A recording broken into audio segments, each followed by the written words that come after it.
ఇక సింగరేణి సంస్థ వరుస లాభాలతో దూసుకుపోతుంది. అయితే సింగరేణి మనుగడతో పాటు ఆ మనుగడకు పాటుపడిన కార్మికులకు ప్రతి ఏటా లాభాల్లో వాటా ఇస్తుంది సింగరేణి సంస్థ. కానీ ఈ ఏడాది ఇప్పటి వరకు వాస్తవ లాభాలు ప్రకటించకపోవడం పట్ల కార్మికులు అనుమానాలు వ్యక్తమవుతున్నాయి. గతేడాదిలాగే ఈసారి కూడా లాభాల వాటా జాప్యం జరుగుతుందా అని అనుమానిస్తున్నారు. సింగరేణి లాభాల వాటాపై టీ న్యూస్ అందిస్తున్న ప్రత్యేక కథనం.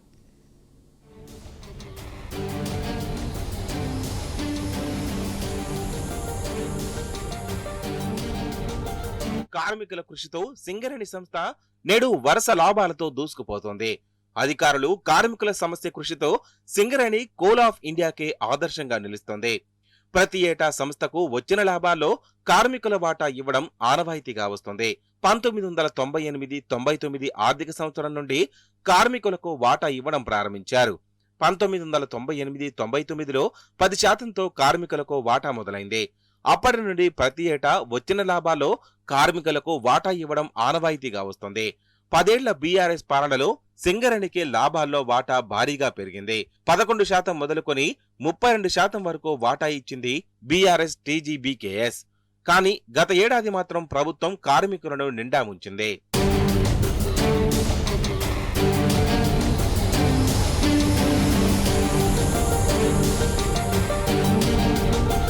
గత ఏడాది సంస్థకు వచ్చిన మొత్తం లాభాల్లో కార్మికులకు వాటా ఇవ్వకుండా సగం డబ్బులు సంస్థ అభివృద్ధికి అంటూ పక్కన పెట్టారు.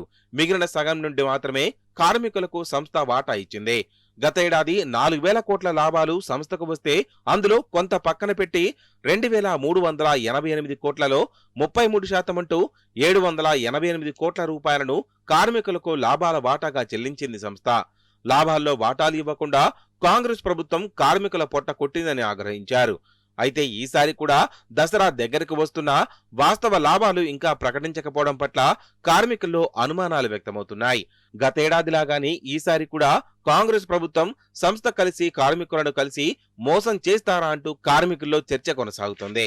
సింగరేణి గుండెకాయ ఒక పెద్ద పరిశ్రమ.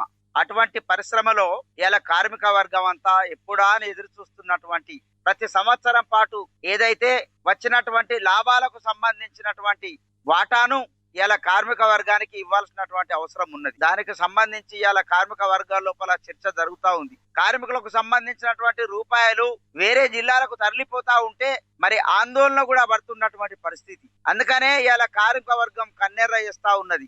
అయితే దసరా పండుగ దగ్గరికి వస్తున్న ఈ ఏడాది సింగరేణి సంస్థకు వచ్చిన వాస్తవ లాభాలు ప్రకటించకపోవడంతో కార్మికుల్లో అనుమానాలు వ్యక్తమవుతున్నాయి. గత ఏడాది వచ్చిన లాభాల్లో సగం అంటే 2,000 కోట్ల రూపాయలు పక్కన పెట్టి మిగతా సగం నుండి వాటా ఇచ్చిన సంగతి ఇప్పుడు కార్మికులు గుర్తు చేసుకుంటున్నారు. గత ఏడాది సంస్థ అభివృద్ధి కోసమని పక్కన పెట్టిన 2,000 కోట్ల రూపాయలు ఎక్కడ ఖర్చు చేశారు అనే విషయం ఇప్పటి వరకు ఏ అధికారి లెక్కలు చెప్పకపోవడంపై అనుమానాలు వ్యక్తమవుతున్నాయి. దసరాకు కేవలం 10-12 రోజుల సమయం ఉన్నాగా ఇప్పటికి కూడా ఈ లాభాల వాటా ప్రకటించకపోవడం, వాస్తవ లాభాలను ప్రకటించకపోవడం ఇలా కార్మిక లోకమంతా ఆందోళన చెందుతున్నది. గత సంవత్సరం 4,500 కోట్ల లాభాలు వస్తే దాంట్లో 2,200 కోట్లు కార్మికులకు మంచి 2,000 కోట్లను పక్కన పెట్టి సంస్థ అభివృద్ధి పేరిట పక్కన పెట్టారు. అయితే ఈసారైనా పూర్తి లాభాలు ప్రకటించి 35% లాభాల వాటా ఇవ్వాలని కార్మికులు 1000 కళ్లతో ఎదురు చూస్తున్నారు. గత ఏడాదిలాగా కాకుండా పూర్తి లాభాల్లో 35% లాభాల వాటా కార్మికులకు చెల్లించాలని టీబీజీకేఎస్ డిమాండ్ చేస్తోంది. కార్మికుల సొమ్ము ₹1 పక్కన పెట్టిన బొగ్గు బాయిల్లో ఆందోళన చేపడతామంటూ ప్రభుత్వాన్ని సింగరేణి సంస్థను హెచ్చరిస్తున్నారు. టీబీజీకేఎస్ నాయకులు పండగ దగ్గరకు వస్తున్న సందర్భంలో లాభాల వాటా డబ్బుల కోసం కార్మికులు 1000 కళ్లతో ఎదురు చూస్తున్నారు. కానీ సంస్థ గత ఏడాదిలాగా చేస్తుందా లేదా, వాస్తవ లాభాలు ఇస్తుందా అని ఇప్పుడు గనుల మీద సర్వత్రా ఆసక్తిగా మారింది.